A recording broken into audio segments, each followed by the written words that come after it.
Welcome to the latest episode of Indie Prime. We are so excited today because our guest is the singer, songwriter, and producer Ale Gonzalez Gomez out of Boyle Heights. This genre bending band and band leader is not afraid to push boundaries. With his background in punk, electronica, Latin music, and rock, you are sure to find something that you absolutely fall in love with his music. So without further ado, let's get on with this interview. You're listening to Indie Prime.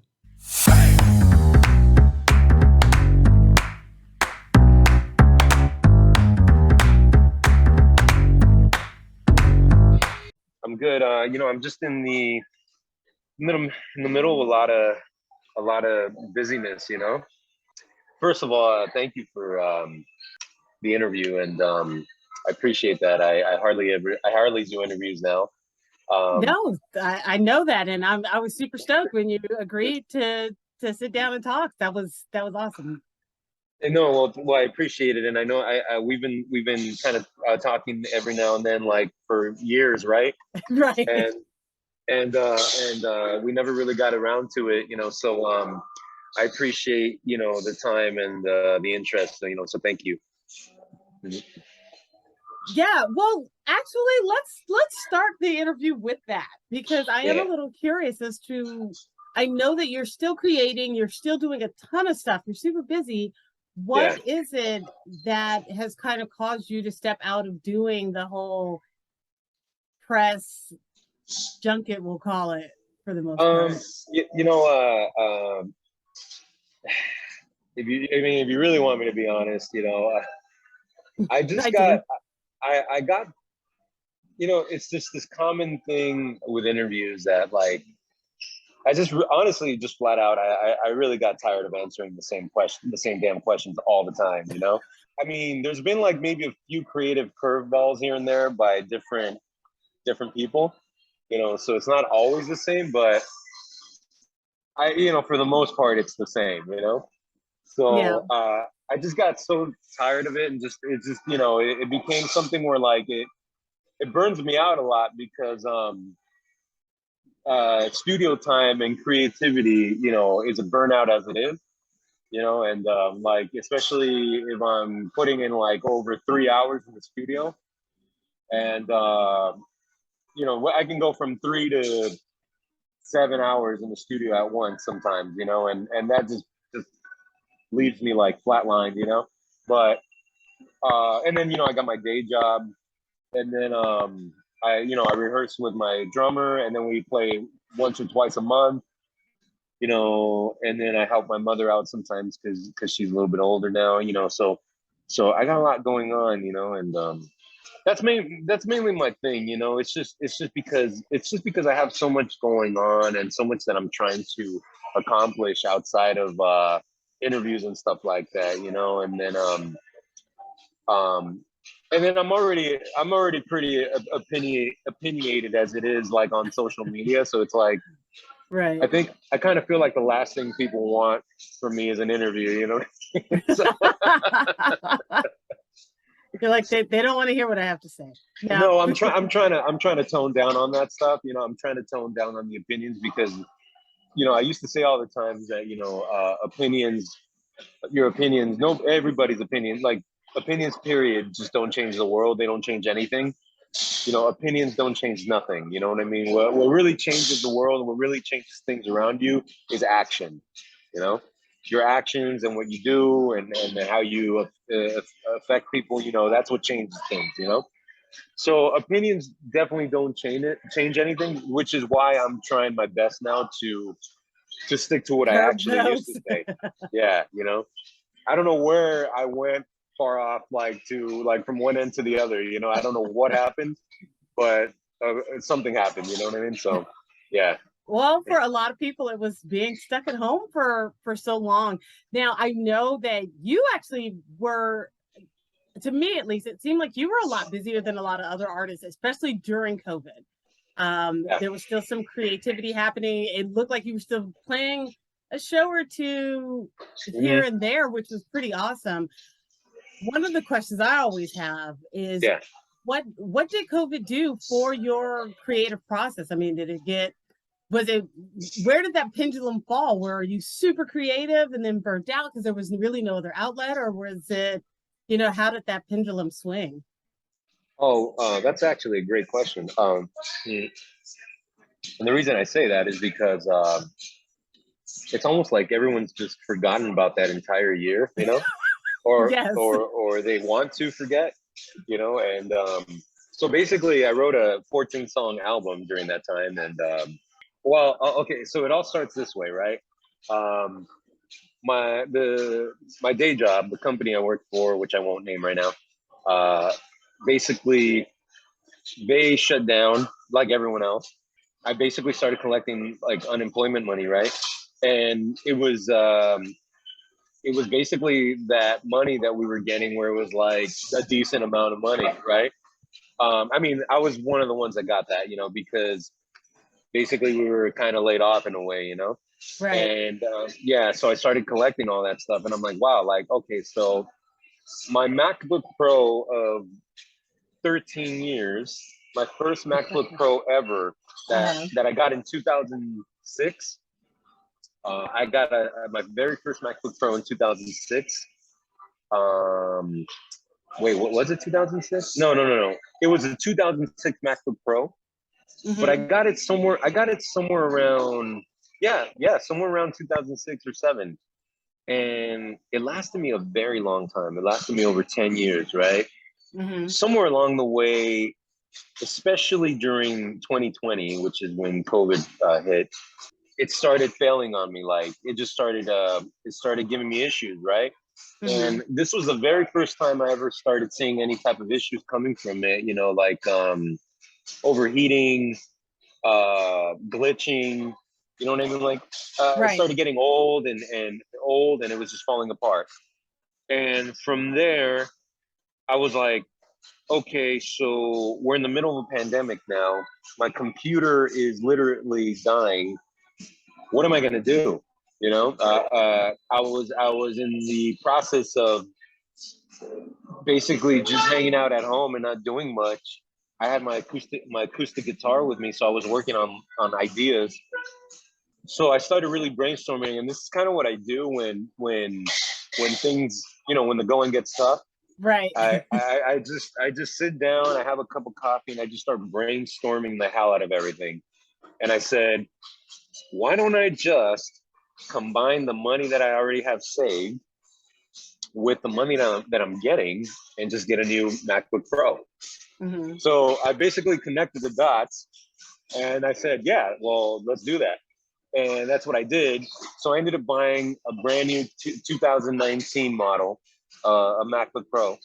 I'm a Mac Mm-hmm. guy, I'm Mac everything. I'm an Apple guy, and Right.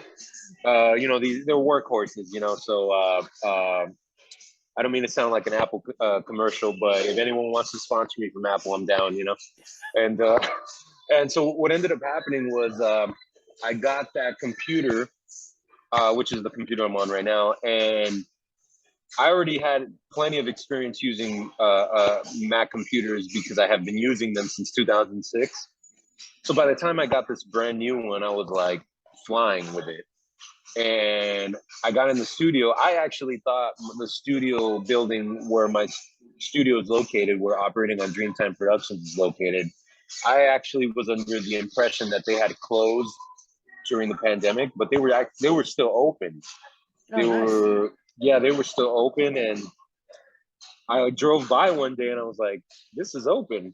And I ran into one of the managers from the building, and I asked, I said, "Are you guys planning on closing anytime soon?" And he said to me, "No." He said, just be careful, wear a mask and just do your thing." That really saved my year, because I was under the impression that the building was going to be closed for a year or two. And I got in the studio. I was completely isolated from everyone, which is nothing new to me. And what I mean by that is I'm usually I'm a studio rat. I'm always creating. I'm always busy in the studio. I don't really hang out a lot. I don't have time to really hang out. Right. Um, I do hang out every now and then with like one or two friends, but it's just not something that I do all the time, you know. And so I was, we were doing the whole social distancing thing and all that, and so by the time I got into the studio and I knew I was going to be alone for like a whole year, the only person I would see is like my mother. So I said, I'm just gonna write an entire album right now.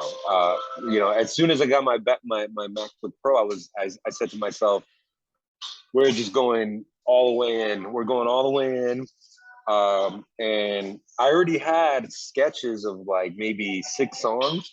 Uh-huh. So I created another somewhere around 7 or 8 songs just on the fly.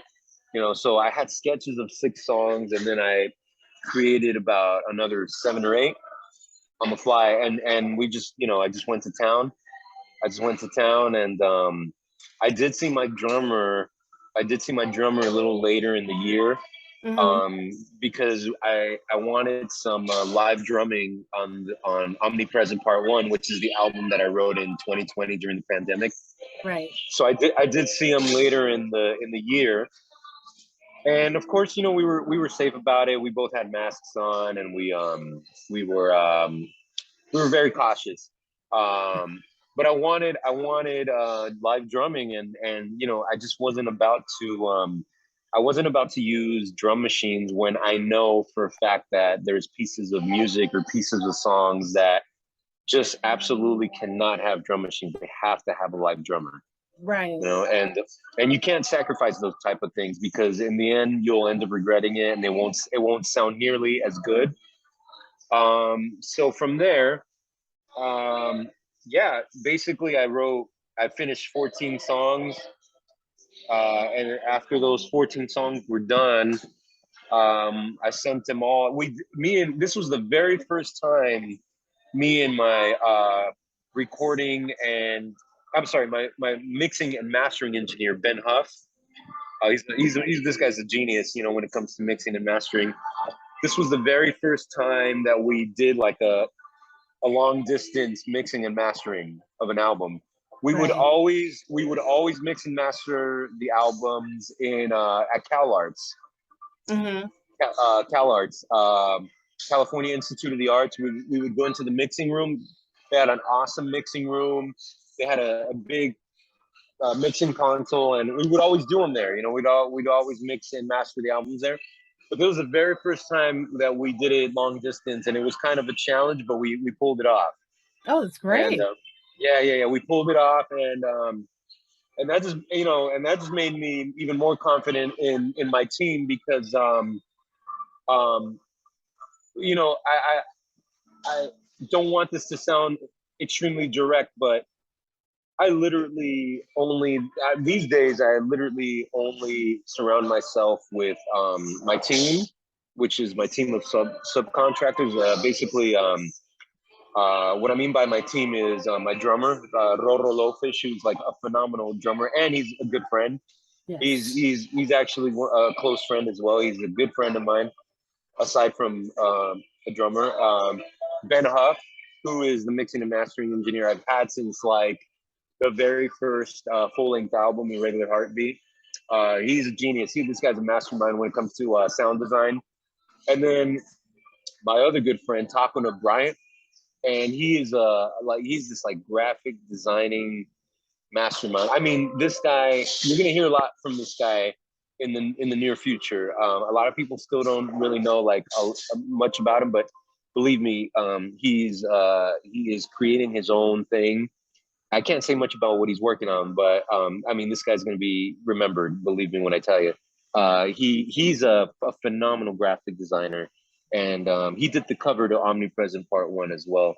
Uh, yeah, Yeah, actually, I was gonna just get into that with you because the one thing about your art is there is such an interesting kind of visual aspect to it, even from your music videos to the actual cover art itself. How deliberate, and at what point do you start really thinking about, hey, what kind of visual representation are we doing with this album or with this music video?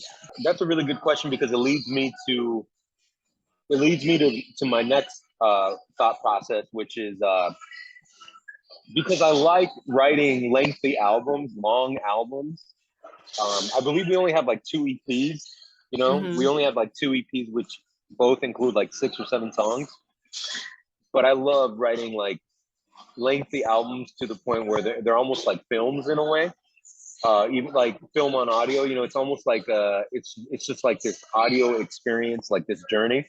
Right. So yeah, so what I do is and I love that stuff. Like I live for that stuff. So what I do is I start shaping the album from beginning to end, and I take a note. I take notes as to what song is more of a softer, more melodic song. And then I also take notes as to what song is more aggressive and more hard rock, and it's just like a banger. So so I start taking notes as to soft, aggressive, or in the middle. See what I'm saying? Right. So soft, aggressive, or in the middle. And then what I do is I start shaping the album that way. Because what happens is, just like a song, when you work with dynamics in a song, you also have to work with dynamics within your album. So if you put four soft, melodic, mellow songs back to back, it's like you're gonna put people to sleep, And I'm trying not to say all the time because I catch myself saying a lot. But so excuse that. So what I'm trying to say is that, and then also if you put, let's say, 4 aggressive songs back to back together in a row, it starts sounding like it's just too noisy, in my opinion. It starts sounding like a metal album. Yeah, it becomes a quite angry album sometimes. Yeah. So I try my best to shape the album with a variety of dynamics. And that seems to work a lot for us because it's a variety throughout the entire album. You're not putting people to sleep, and then you're also meaning you're not making people bored, and then at the same time you're not piercing people's ears with like aggressive songs back to back. So dynamics, basically, that's what it comes down to. Just like a song, and you work on dynamics for a song, same thing for an album, dynamics for the album. And what you do is you shape from beginning to end kind of a story, just kind of a story. It doesn't have to be like a very concrete, permanent story, but it can be a story where it's somewhat of a story, but you're leaving a lot of interpretation up to the listener. And for me, it's more of a dynamic thing. So even if the story doesn't match up 100%, at least the dynamics do. Great. Yeah. Mm-hmm. Well, that's awesome.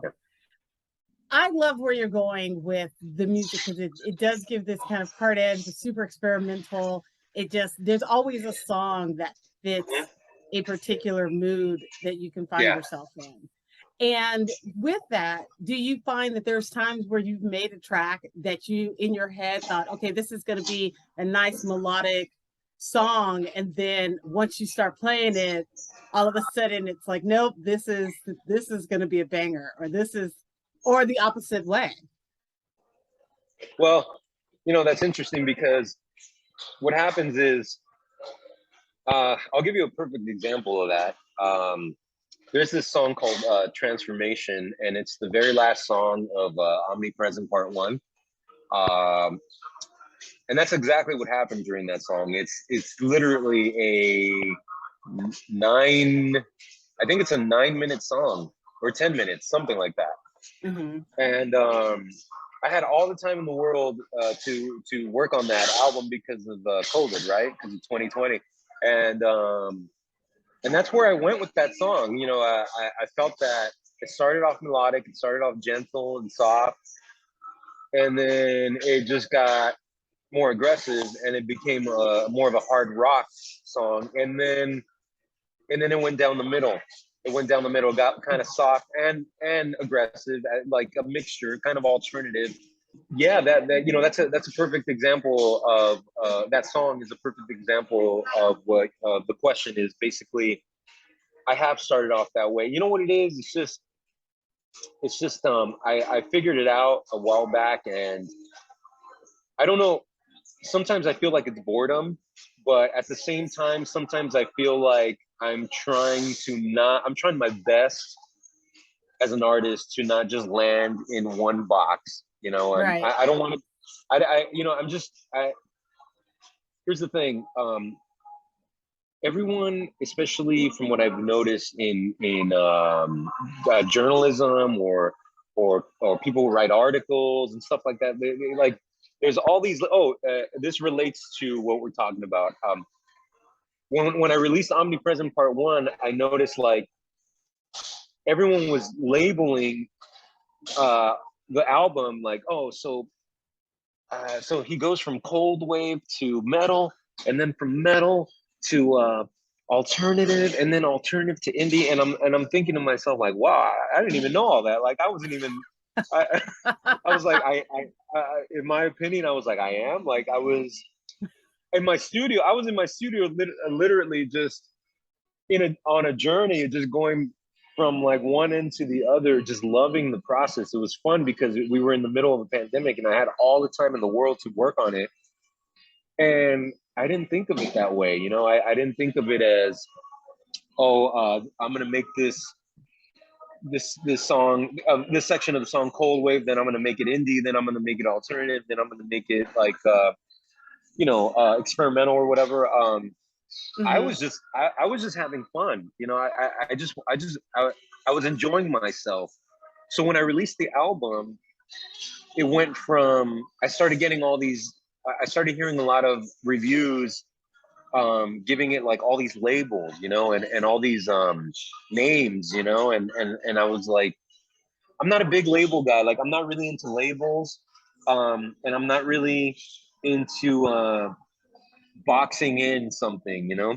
Right. So I think, yeah. So I think the reason why this project, uh, uh, which is the band, which is Ale, you know, I I feel that it becomes something where every time we get boxed in a certain way, like I almost feel like something inside of me gets triggered where I just want to do the total opposite of that now, you know. You're like, no, And but yeah, yeah, not this. So this whole right, next but album has to be opposite. right, you know, it's almost like I just don't want to be. I don't want to be boxed in, or I don't want to be captured in that way. And but here's the thing, though. Here's the thing. I already came to the conclusion that after Omnipresent Part One, um, I realized that I really, really, truly love, and I have a great time writing the mixture between electronic music and rock. You Hmm. know, so That is I a kind fun of feel, space. yeah, I kind of feel that we are, I kind of feel that we are gonna continue a little bit more down that path, especially for this new album, Omnipresent Part Two. Um, and the reason why I turned this, it originally was going to be a 20 song album, and now we're turning it into a 25 song album. Oh, wow. And yeah, and the reason for that is because with Omnipresent Part One, I really had a great time, and I had a lot of fun. I had a blast mixing electronic music with rock music. So if there's one thing that's always common in this project, in this band, is that we always go back to rock and roll. You know, so no matter what we do, whether it's like Latin based or like more of a Latin theme, more of a Latin feel, like in Irregular Heartbeat, which is our first full length. we always went back to rock. You know, there was always rock in the album. You know, Right. so we never. There's one thing that we never leave. Um, One thing we never depart from as a band is rock and roll. You know, we never leave that. So even if we write like a ballad, or even if we write something electronic, we just never leave rock music. You know, so yeah. Well, hey, that's great. So, you've pretty much answered my last question, which is, of course, what's on dock for you next? But you'll be working on Omnipresent too. Yeah, part two. So basically, um, so in my opinion, my personal opinion, Omnipresent Part One is probably the best album I've ever written. In from our discography, that's my opinion. Right. I think that uh, Omnipresent Part One has been the absolute. I mean, I'm talking about like I really pushed the boundaries for myself on this album. Like I lost a lot of sleep. I I I drank a lot of coffee. I I can't even begin to explain how much energy I exerted on this album on part one.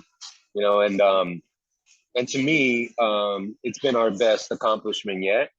Um, so you know how it is. You know, I always have to top the last album. So part two, and I love it. You know, I love this. I live for this stuff. You know, I love challenging myself. I actually really enjoy. I really enjoy challenging myself constantly. Um, of course, you know, a lot of the time I don't get to rest as much as I want to Right. because of that. And that's what really bothers me because sleep is super important. And I'll tell you right now, if you're trying to become successful in anything, like I mean anything, you're gonna lose some sleep, you know. And I think that's what kind of the fatigue, you know, kind of gets to me sometimes, you know, and it makes me wonder like how much longer can I possibly do this for?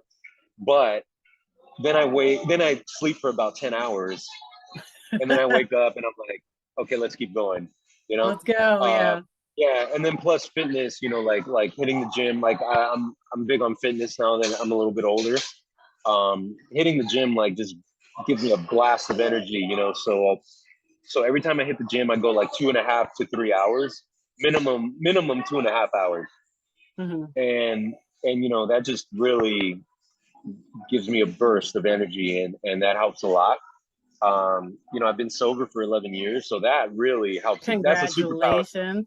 Oh, thank you, thank you. You know, honestly, it's super underrated. I just want to say it right now. Like sobriety is extremely underrated, and not only is it extremely underrated, it's actually a superpower that many people don't even take seriously.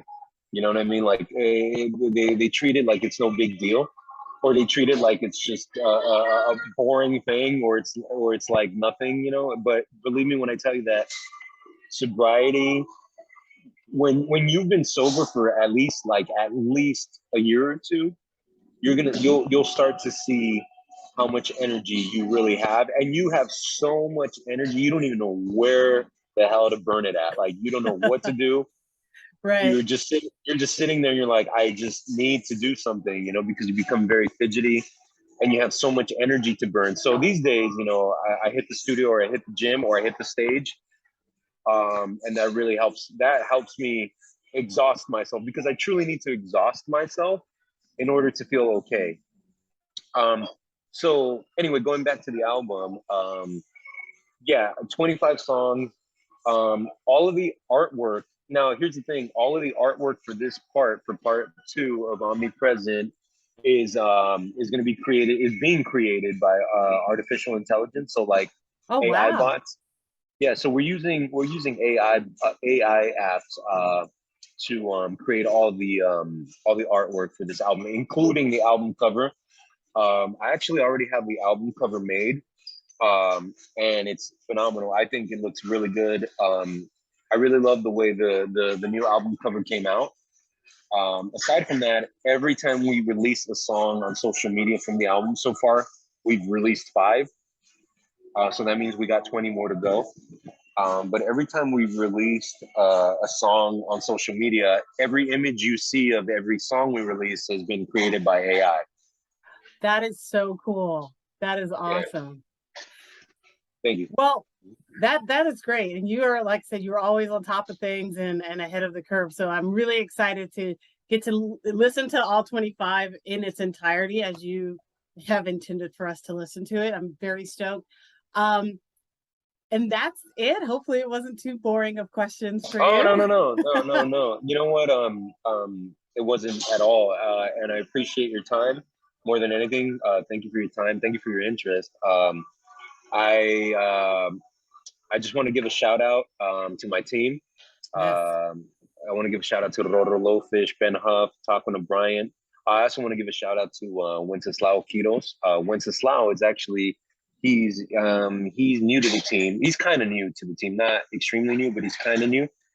He is a great videographer, and he's very good at making music videos. So he made our latest music video to the song called "The Drop," Mm-hmm. which is a single off the Dimensions album. So shout out to Wences as well. Um, and then yeah, huge thanks and shout out to my mother, Margarita Gonzalez Gomez, who is literally my favorite person. But Moms are the best. oh yeah, no, you don't understand. Like people just let me tell you, like long story short, um, yeah, she's just my favorite person. I'll leave it at that. But thank you for your interest. Thank you for your time, and thank you for not making the questions so common and so boring. Thank you. Well, good. Thank you. It has been an absolute pleasure, and we will see you shortly on Indie Prime. Thanks, guys. Appreciate that. Thank you.